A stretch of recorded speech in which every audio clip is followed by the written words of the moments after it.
রাত 11টা। ঢাকার শেষ লোকাল বাসটা তখন প্রায় ফাঁকা। হালকা বৃষ্টির মধ্যে রাশাদ বাসে উঠল।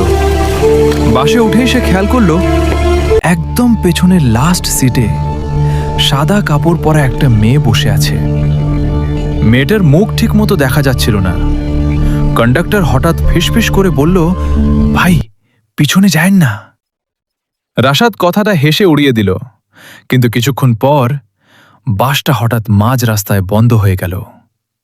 চারপাশ একদম নিস্তব্ধ। ঠিক তখনই, এই একটু শুনবেন। রাশাদ ধীরে ধীরে পিছনে তাকালো। মেয়েটা এবার দাঁড়িয়ে আছে। তার ভেজা চুল মুখ ঢেকে রেখেছে, আর তার চোখ দুটো পুরো কালো। আপনি কি আমার লাশটা দেখেছেন? রাশাদের শরীর ঠান্ডা হয়ে গেল, কারণ মেয়েটার পায়ের নিচে কোনো ছায়া ছিল না। হঠাৎ বাসের সব লাইট নিভে গেল। 3 সেকেন্ড অন্ধকার।